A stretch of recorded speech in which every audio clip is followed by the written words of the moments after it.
Queridos e amados irmãos, a graça e a paz do Senhor Jesus Cristo. Amém? Amém. E alegria, louvado seja Deus por essa oportunidade.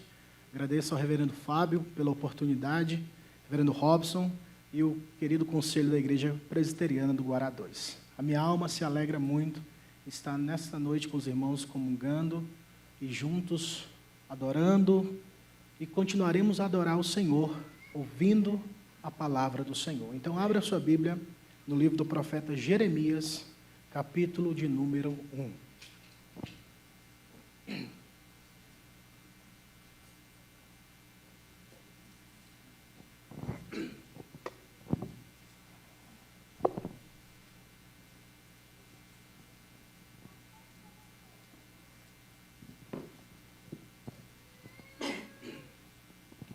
Livro do profeta Jeremias, capítulo 1. Eu convido encarecidamente que os irmãos fiquem de pé para que leiamos a palavra do Senhor. E peço que você me acompanhe a leitura que farei. Livro do profeta Jeremias, capítulo 1, versículo 1, que passo a ler. Palavras de Jeremias, filho de Ilquias, um dos sacerdotes que estavam em Anatote, na terra de Benjamim. A ele veio a palavra do Senhor nos dias de Josias, filho de Amon, rei de Judá, no 13º ano do seu reinado, e também nos dias de Jeoaquim, filho de Josias, rei de Judá, até o fim do ano 10º de Zedequias, filho de Josias, rei de Judá, e ainda até o 5º mês do exílio de Jerusalém. A mim me veio a palavra do Senhor dizendo: antes que eu te formasse no ventre materno, eu te conheci, e antes que saísses da madre, te consagrei, e te constituí profeta às nações. Então lhe disse eu: ah, Senhor Deus, eis que não sei falar, porque não passo de uma criança. Mas o Senhor me disse: não digas, não passo de uma criança, porque a todos a quem eu te enviar, irás, e tudo quanto eu te mandar, falarás. Não temas diante deles, porque eu sou contigo para te livrar, diz o Senhor. Depois estendeu o Senhor a mão, tocou-me na boca, e o Senhor me disse: eis que ponho na tua boca as minhas palavras. Olha que hoje te constituo sobre as nações e sobre os reinos, para arrancares e derribares, para destruíres e arruinares, e também para edificares e para plantares. Veio ainda a palavra do Senhor dizendo: que vês tu, Jeremias? Respondi: vejo uma vara de amendoeira. Disse-me o Senhor: vistes bem, porque eu velo sobre a minha palavra para a cumprir. Outra vez me veio a palavra do Senhor dizendo: que vês? Eu respondi: vejo uma panela ao fogo, cuja boca se inclina do norte. Disse-me o Senhor: do norte se derramará o mal sobre todos os habitantes da terra. Pois eis que convoco todas as tribos dos reinos do norte, diz o Senhor, e virão, e cada reino porá o seu trono à entrada das portas de Jerusalém, e contra todos os seus muros em redor, e contra as cidades de Judá. Pronunciarei contra os moradores destas as minhas sentenças, por causa de toda a malícia deles, pois me deixaram a mim, e queimaram incenso a deuses estranhos, e adoraram as obras das suas próprias mãos. Tu, pois, cinge os lombos, dispõe-te e dize-lhes tudo que eu te mandar. Não te espantes diante deles, para que eu não te infunda espanto na sua presença.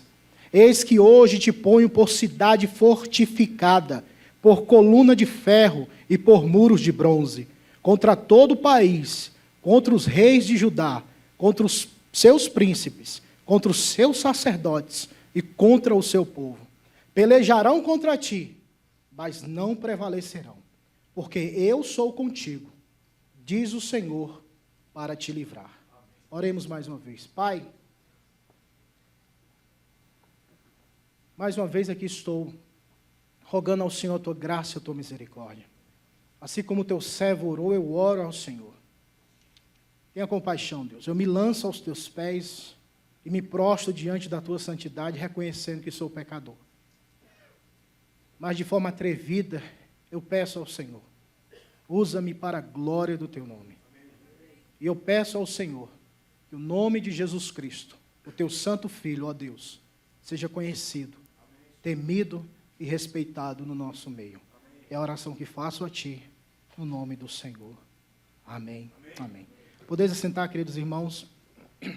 Meus amados irmãos, o Antigo Testamento é um grande desafio. Toda vez que iniciamos uma leitura da Bíblia, iniciamos o livro do Gênesis, muitos são guerreiros e conseguem passar pelos patriarcas, mas quando chega no deserto, alguns morrem, né?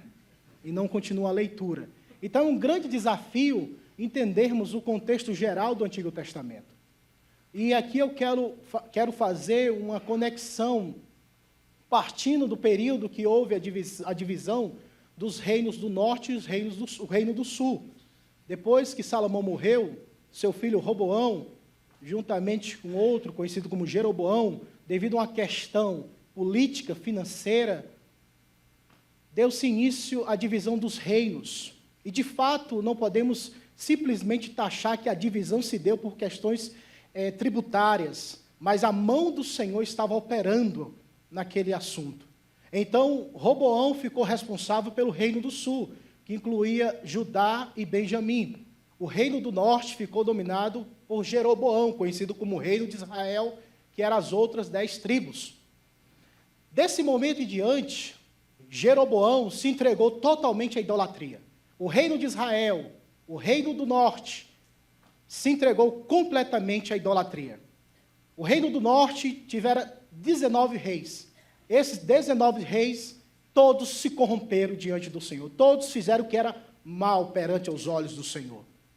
Já o reino do sul, o Roboão, também teve 19 reis. Desses 19 reis, 8 fizeram a vontade de Deus. E um deles foi conhecido como jovem Josias, que subiu ao trono com aproximadamente 8 anos de idade. Mas era um menino, mas um menino inclinado a conhecer o Senhor seu Deus. E Jeremias foi contemporâneo de Josias. Aproximadamente 2 anos, 1 ano de diferença. Jeremias observou e viu o reavivamento que acontecera no período do rei Josias. E Ilquias, que foi um dos sacerdotes que descobriu o livro da lei e entregou ao rei Josias, não era pai de Jeremias, como o texto fala, era outro Ilquias. Josias, dominado pela verdade do Evangelho, conclama o povo a se voltar para Deus, porque Deus já destruíra o reino do norte através dos assírios. O reino do norte já não mais existia, porque todos foram levados para o cativeiro assírio. Então, Josias, vendo aquilo, ele teme ao Senhor, e para que não caiam no mesmo erro, ele conclama o povo para se arrepender e buscar ao Senhor. E graças ao bom Deus, a misericórdia alcançou a geração de Josias. Todavia, uma profetisa chamada Hulda, ela profetizou dizendo que Deus se agradara de Josias. Todavia, Deus não estende a profecia para o povo, mas Deus fala: eu tenho me agradado de ti, porque tu humilhaste perante minha mão, se arrependeu, buscou a minha face. Sobre essa geração, enquanto o teu reinado estiver estabelecido, a minha ira não será derramada. Está em 2 Crônicas 34. Quando Josias, através de uma batalha em Meguido, é assassinado nessa batalha, o rei Jeocás assume o reino do sul. E assim que ele assume o reinado, o povo se entrega à idolatria novamente.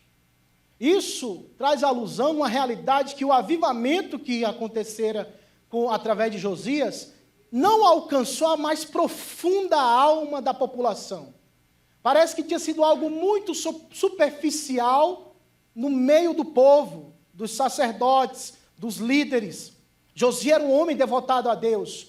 Todavia o povo estava banhado pela idolatria, pelo adultério espiritual, pelas pragas e pelos costumes que os outros reis tinham estabelecido no reino do sul.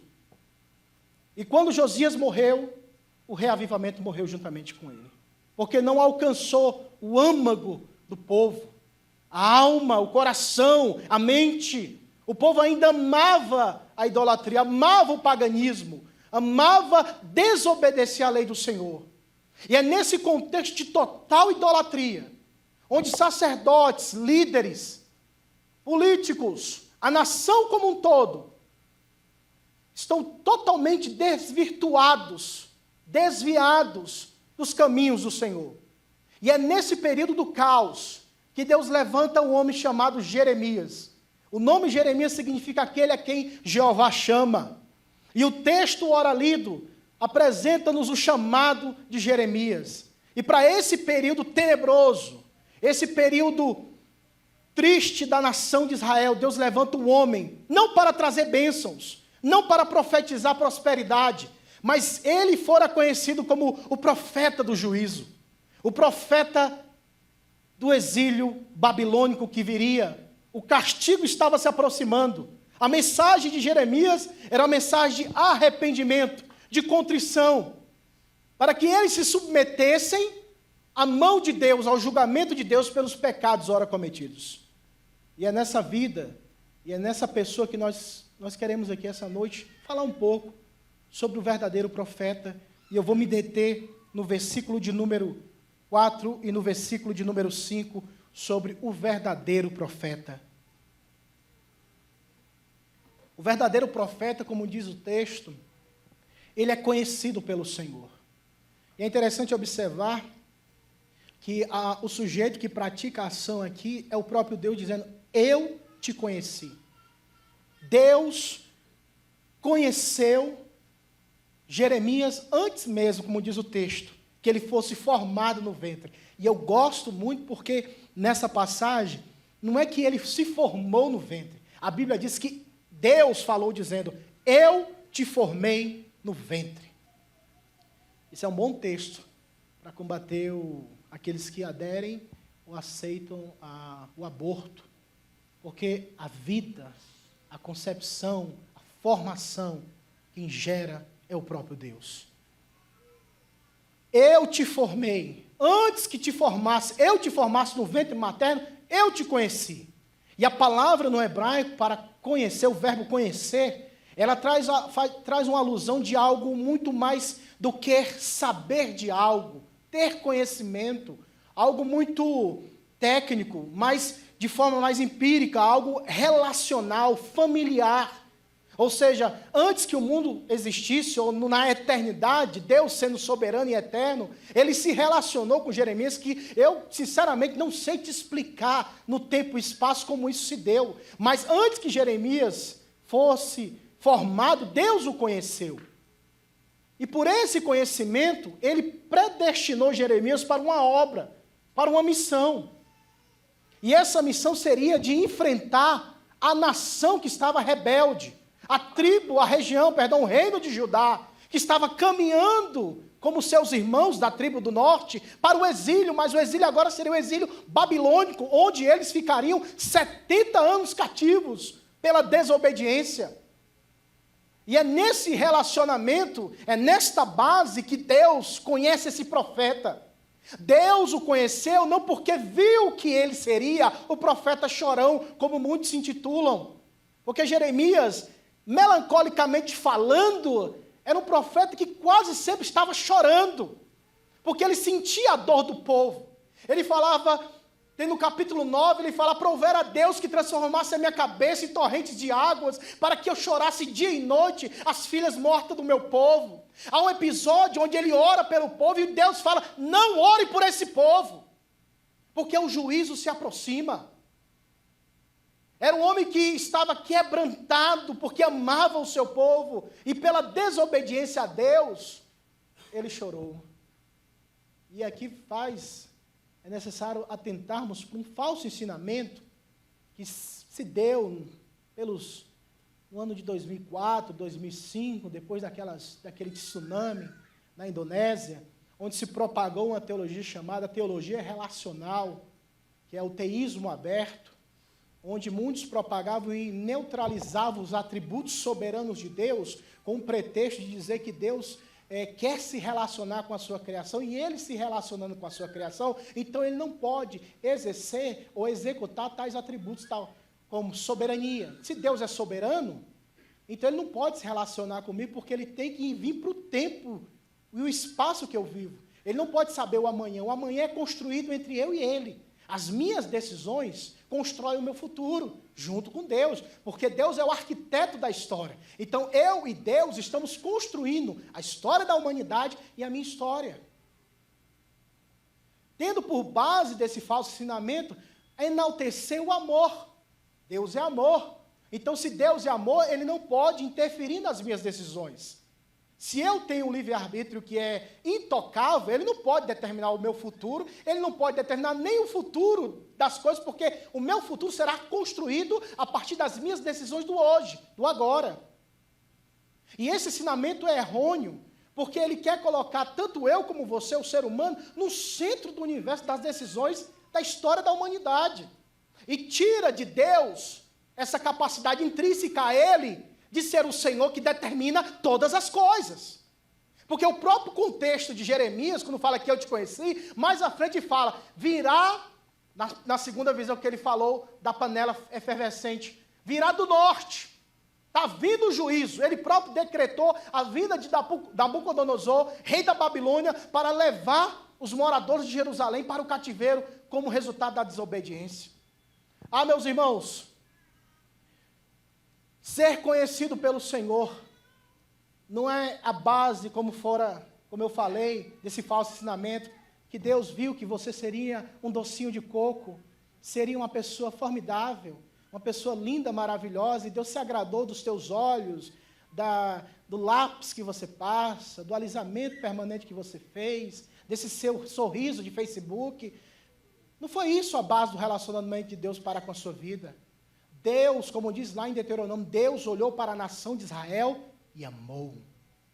A base do relacionamento de Deus para com o seu povo é uma base não meritória, mas uma base da graça, do amor de Deus. Ah, irmãos, qual a virtude que você tem? Qual a santidade que chamou a atenção do Senhor para a sua vida? Para a atenção do Senhor? Qual foi a obra, ou a boa obra que você tenha praticado, que cativou a atenção de Deus, fala, ó, esse é o cara, vou investir na vida dele. Esqueça esse discurso. Deus está nos céus e nós estamos na terra. Ele é o Senhor e nós somos os servos. Ele se dá a conhecer, ele não é aquela pessoa que você procura, achei! Não, Deus se dá a revelar a si mesmo. Porque o mundo, a NASA, todas as instituições da astrofísica pode permear todo o universo, toda a galáxia, chegar à quinta, oitava, em 100 bilhões de anos, nunca encontrará o trono de Deus. Mas aqueles a quem Deus escolhe, ele rasga o céu, como disse o profeta Isaías, eu vi o Senhor assentado sobre um alto e sublime trono. Deus é que se deixa revelar.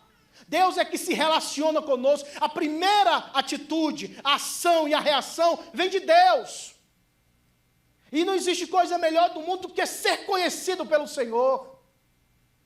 Se você é crente em Jesus Cristo essa noite, se você entregou a sua vida ao Senhor, se arrependeu dos seus pecados, você tem o consolo de Deus que Paulo falou a Timóteo. E ora, o firme fundamento de Deus permanece este: o Senhor conhece os que lhe pertencem. Deus conhece o seu povo. E nós somos conhecidos por Ele. E Ele se revelou a nós, como Jeremias. E é interessante que aqui essa revelação se deu bem tranquila, né? Essa revelação foi bem tradicional, bem presbiteriana. A revelação pentecostal foi lá em Isaías, né? Viu fogo e tal, serafins, o negócio foi eletrizante. Ezequiel da mesma forma. Mas Jeremias talvez tenha sido um calvinista, então foi bem tradicional. Foi algo assim, mais assim, ó, escute a minha voz, você vai fazer isso, você vai sofrer e ponto final. Seja fiel. Você vai lutar contra tudo e todos, reis, sacerdotes, tudo você vai ter que ser, e eu vou te constituir como uma muralha de bronze diante deles. Mas pode ir, Jeremias, sabe por quê? Porque eu te conheci.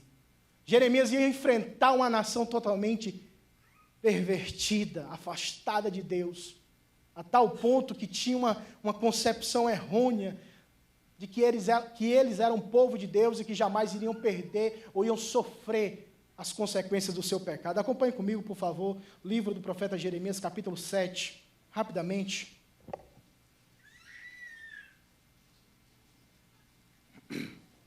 Acompanhe a leitura que farei, capítulo 7, versículo 1. Palavra que da parte do Senhor foi dita a Jeremias. Esse foi o primeiro discurso diante da Assembleia, do Sínodo de Jerusalém, alguma referência aos líderes. Ele se coloca diante da porta do templo e fala, Deus mandou dizendo, ponte à porta da casa do Senhor e proclama ali esta palavra e diz, ouvi a palavra do Senhor todos de Judá, vós os que entrais por estas portas para adorardes ao Senhor, assim diz o Senhor dos exércitos, o Deus de Israel, emendai os vossos caminhos, as vossas obras, e eu vos farei habitar neste lugar. Não confieis em palavras falsas, dizendo, templo do Senhor, templo do Senhor, templo do Senhor é este. Mas se deveras emendardes os vossos caminhos e as vossas obras, se deveras praticardes a justiça, cada um com o seu próximo, se não oprimirdes o estrangeiro e o órfão e a viúva, nem derramardes sangue inocente neste lugar, nem andardes após outros deuses para vosso próprio mal, eu vos farei habitar neste lugar, na terra que dei a vossos pais, desde os tempos antigos e para sempre. Eis que vós confiais em palavras falsas, que para nada vos aproveitam. Que é isso? Furtais e matais, cometeis adultério e jurais falsamente, queimais incensos a Baal, e andais após outros deuses que não conheceis, e depois vindes e vos pondes diante de mim nesta casa, que se chama pelo meu nome, e dizeis, estamos salvos. Sim, só para continuardes a praticar estas abominações? Será esta casa que se chama pelo meu nome um covil de salteadores aos vossos olhos? Eis que eu mesmo vi isto, diz o Senhor. Palavra dura, irmãos. Não se ouve nem um glória a Deus, né, agora? O negócio, imagine Jeremias, porque o ministério de Jeremias compreendeu-se praticamente em 40 anos, e provavelmente quase ninguém se converteu, porque ele fora chamado para ser o profeta do juízo, o profeta que Deus usara para trazer e anunciar à nação, o povo de Judá, que o juízo viria através do império babilônico. Ministério árduo, forte, duro. Mas, meus irmãos, graças ao bom Deus, que Jeremias conseguiu cumprir o seu propósito, porque ele fora conhecido pelo Senhor. E aqueles, como eu falei, que são crentes em Cristo, são conhecidos por Deus. Isso me traz à mente, ao texto que está no livro de Romanos, capítulo 8, versículo 29, que diz, aos que de antemão conheceu, os predestinou. Deus conheceu o seu povo, tendo por referência a experiência de Jeremias, a igreja do Senhor, a igreja do Senhor é a igreja conhecida pelo próprio Deus, porque Deus, antes de todas as eras, Ele conheceu você, Ele se relacionou com você. Eu não sei como isso se dá ou se deu, eu sei que aconteceu, e eu creio, porque está escrito, Ele se relacionou conosco. Não tem como elaborar um plano cartesiano, teologicamente falando, para te dar mastigado como isso se deu. Eu só sei que aconteceu. Ele se relacionou conosco antes da eternidade, de criar o mundo e as coisas que nele existem. Deus se relacionou conosco e nos predestinou para sermos conforme a imagem de seu Filho, Jesus Cristo. Ser conhecido por Deus é o que vale, o que tem importância nessa vida. Você é conhecido por Deus? Deus te conhece? Você conhece o Senhor? O verdadeiro profeta é conhecido pelo Senhor. Outra realidade que o verso de número 5 nos ensina é que o profeta de verdade, ele é consagrado pelo Senhor. E a palavra no hebraico que é a mesma palavra usada que Isaías usou para dizer santo, santo, santo é o Senhor dos exércitos, é para demonstrar que Jeremias seria separado para uma obra específica. E essa obra se daria nesse ministério de 40 anos, repreendendo reis, sacerdotes, a nação de Israel como um todo, vendo o seu povo sendo levado para a Babilônia, voltando para o Egito e de lá enviando cartas para os exilados, e muitas dessas repreendendo, mas também trazendo o consolo. Essa consagração é a santidade de Deus que toca a nossa alma e o nosso coração. No verso de número 9, diz que Deus estendeu a mão e tocou nos lábios de Jeremias e falou: a minha palavra eu ponho na tua boca. Esse toque divino, esse toque santificador, muda tudo. Quem se lembra da mulher do fluxo de sangue? A pessoa de Cristo, e ela disse: se eu tocar nele. Quando ela tocou, a enfermidade fora expulsa, destruída. Porque de Deus, de Cristo, como ele disse, saiu virtude. Onde ele toca, onde Jesus toca, aquilo que é amaldiçoado é santificado. Por isso que quando Deus fala lá ao apóstolo Pedro, fala: não chames de imundo aquilo que Deus santificou. A santificação e a consagração não é dada somente aos ministros, aos profetas, ou aqueles que têm uma vocação eclesiástica. O crente, a igreja, fora santificada para ser instrumento usado nas mãos do Senhor. A Bíblia diz em Efésios capítulo 5, Paulo fazendo um paralelo, uma analogia entre Cristo e a igreja, entre o noivo e a noiva, ele fala que ele a santificou através da lavagem, pela palavra, lavagem pela palavra, para apresentar a si mesmo uma igreja santificada, gloriosa, sem mácula, nem ruga, nem coisa semelhante. Essa santificação e essa consagração alcança a nossa vida, irmãos. Não tem como crer dizer que é santo, não tem como crer dizer que é salvo sem ser consagrado. E quando eu falo consagração, eu não estou falando desse estereotipo de andar, aquele perfil do santo, né? Que foi criado no contexto brasileiro, né? Roupinha social, né? Gravatazinho como eu estou aqui, entendeu? Que eu posso ser confundido até com político, né? Aí não dá. Mas santificação é como disse Pedro, é Cristo no coração.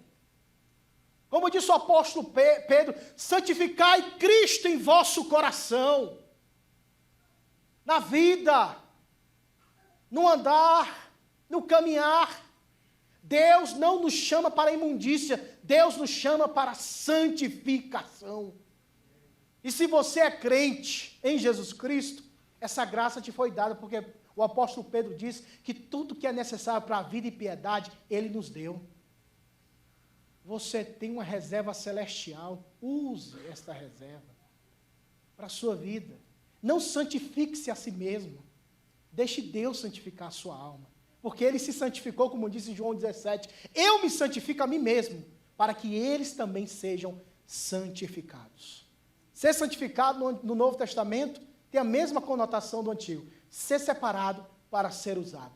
Ninguém é separado para fazer, para ser colocado ou se posicionar numa vitrine dos santos. Isso é o Império Romano, onde tem um santo empedurado. Aqui os santos, eles têm que ter a movimentação, a vida, o agir, o falar.